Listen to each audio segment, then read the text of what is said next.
In this video, I'm going to talk about goals and how you can use your brain to achieve them.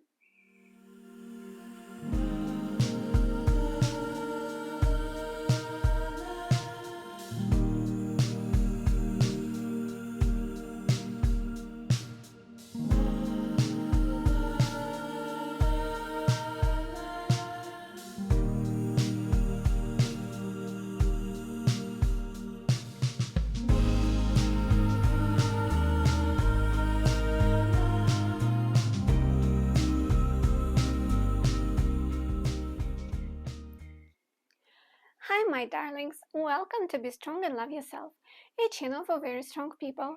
I'm Dasha Bisali, and I created this channel to share some information that helps me to become happier. I'm not a scientist, I'm not a therapist, and I'm not a life coach. I'm just someone who wants to be happy. And I hope that the tools that I'm using will be good for you too. In the beginning, I want to mention that I decided to create this video because I watched Huberman Lab Podcast, and Andrew Huberman, professor from Stanford, has a really good video about goals. I have the link in the description box, and I highly recommend you to check out his podcast. Now I want to talk about goals and brain, what parts of the brain are involved in goal setting and goals achieving. And there are 4 parts of the brain. First part is amygdala, and it is responsible for fear and anxiety. And I will be talking about specifics. Then the other part is basal ganglia, and this part is the part that you can call go, no go, action, no action. This part of the brain helps you to decide if you want to do something or not. You also have lateral frontal cortex, and this part of the brain is like chief executive officer of your brain. It helps you to analyze a situation and to plan something. And it also helps you to think about long-term goals, not just about immediate reward. And the last part of the brain is kind of also the part of prefrontal cortex, but a little bit different. And it is called orbitofrontal cortex. It's hard for me to remember it, so I had to read it. So this part of the brain is famous for its connection to your emotions. So when you want to analyze your emotions, you use this part of your prefrontal cortex. So these 4 parts are very important for goal setting, and they are involved. So you can understand that goals are built from your fear and anxiety, from your decision if you want to pursue something or not, go, no go, and your analytical skills and planning, and also your emotions. Now I will be talking about the ideas of goals that you can have. Sometimes we are so lost that we don't even have goals. It's not like you cannot achieve something, but sometimes you just don't know what exactly you want to do or you need to do. And if you are someone who doesn't really have any goals, don't know where to start, I personally started with health. And I think there are few things that are universal for everyone. Of course, we are all different, and we can have different nutrition plans, for example, different diets. But in general, there are few things that more or less the same for most of people.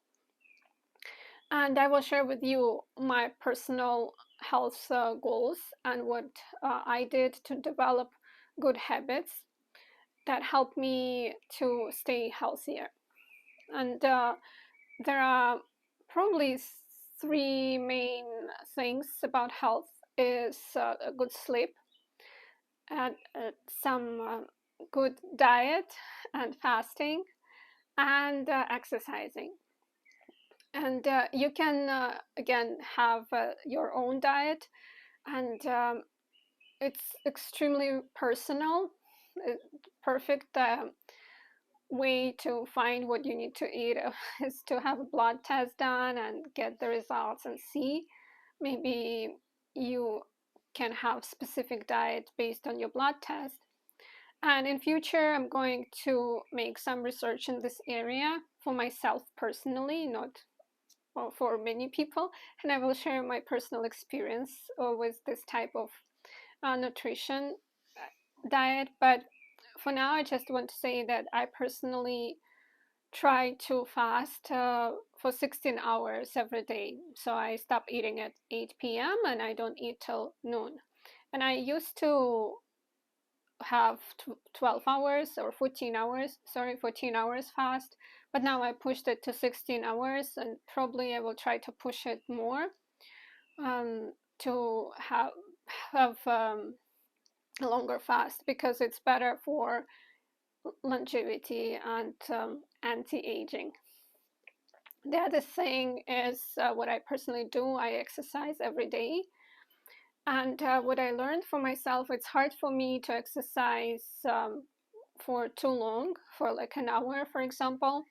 And if we think about our basal ganglia that says go, no go, if I think, oh, I need to work out for an hour, I would just say, no, I'm not going to do that. So when you set up a goal, try to make it realistic, so then you will not have this switch of go, no go to no go.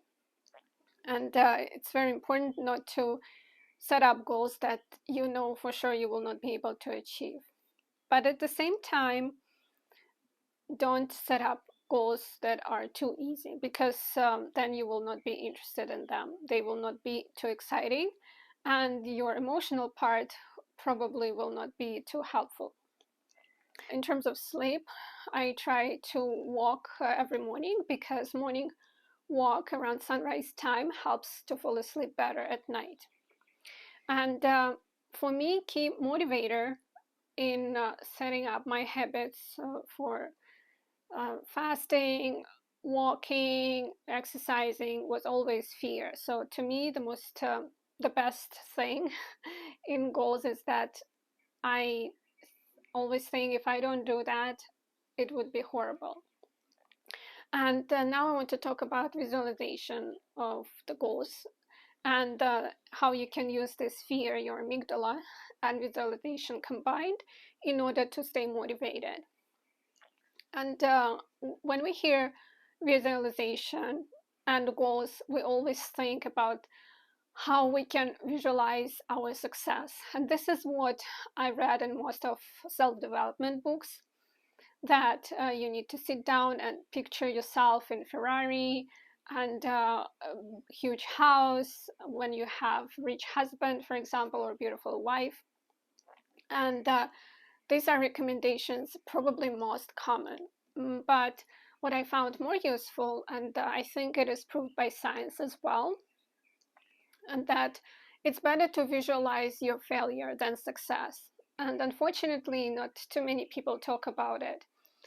But when I want to stay motivated and I want to act, actually fear is the best, as I said. So what you can do, first of all, you can, there are a lot of apps right now where you can picture yourself when you are old, much older.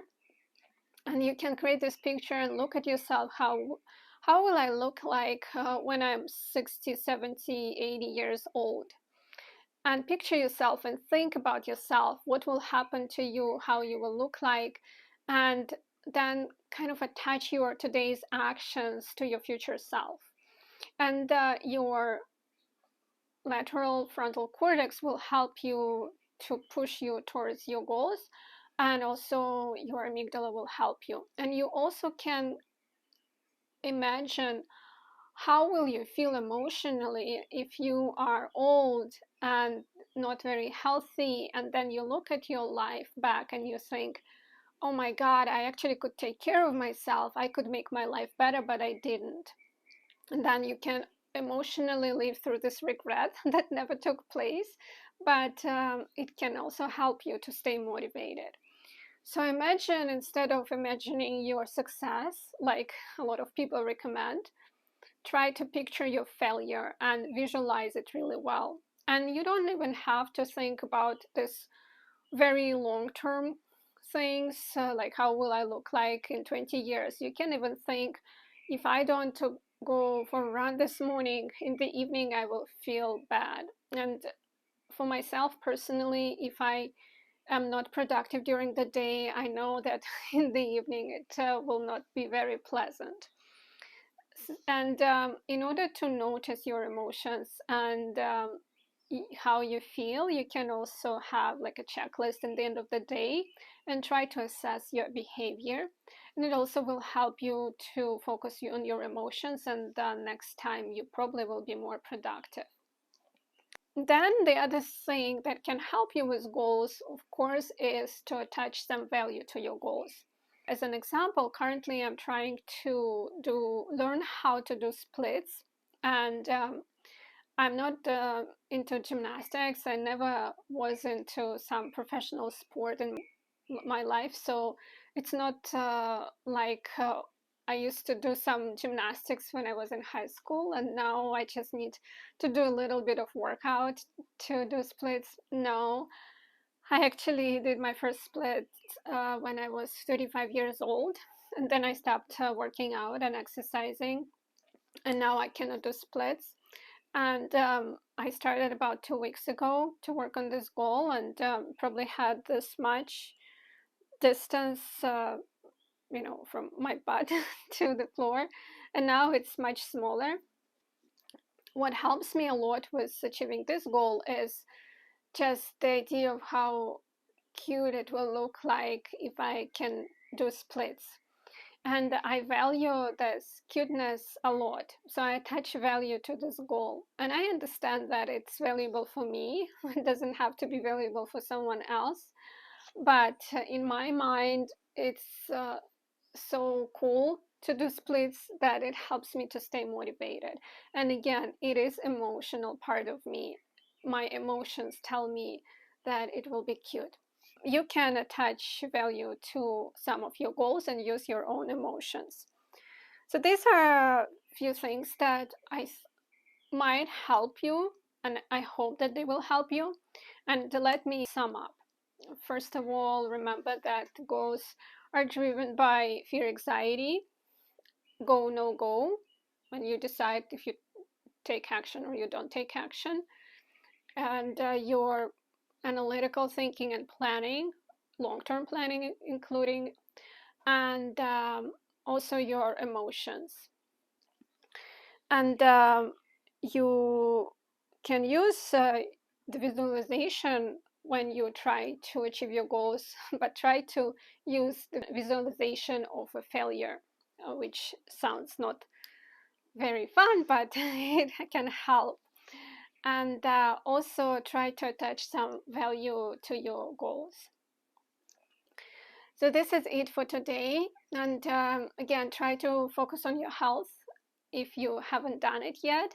It's very important. And in future, as I said, I will share with you some of the things that I do in order to stay healthy, and also what I try to do to stay younger, because you can actually, with some behavioral tools, reverse your age. And I will try to learn more about that and share it on my channel as well. I hope it was helpful, and I'm very, very thankful that you watched this video. Please take care of yourself. It's very important. If you don't take care of yourself, it means that at some point other people will do it for you. So for society, it's very important that you do it by yourself. Please be strong and love yourself. Love wins, always. In the end, I want to show you a couple of exercises that I'm doing in order to become closer to my splits. And I gained a little bit of weight, so I have kind of big belly. It's awkward, and I'm not professional, so my splits, they don't look good, but I want to show it because I think it's important to see an average person trying to achieve goals, not someone perfect, and I'm this average person. So exercise number 1 that you can do if you want to be closer to splits is what is called half split. It's when you have one leg on your knee and then another leg is straight, and you lean towards the straight leg, like so.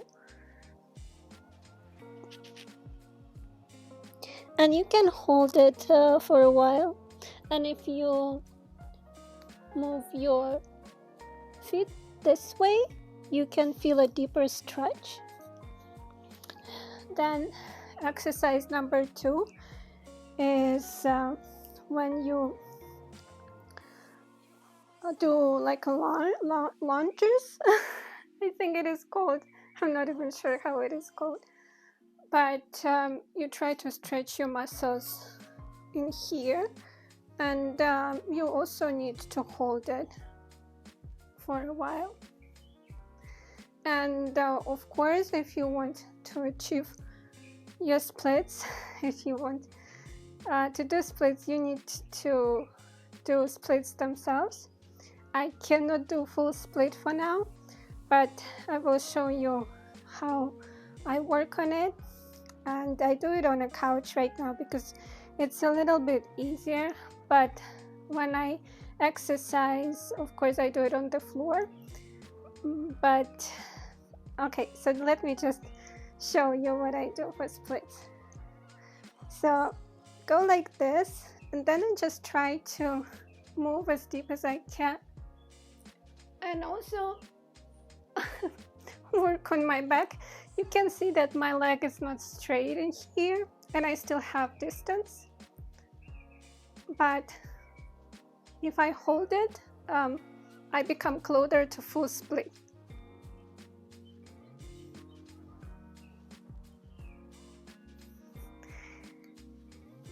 Then I go back to my half split. Oops. And this is kind of it. What I also like is just in the end to massage myself. I can do moves like this one and different directions. So this is very helpful as well. So this is what I do to become closer to my splits. And if at some point I achieve my goal, I will talk about it on my channel. But for now, I just can share something in between. But when I started to work on my splits, the distance between floor and my butt was about this much. So of course I have progress. And I do my stretches every single day for about 25-30 minutes. I hope it will help you to stay motivated and have your own goals.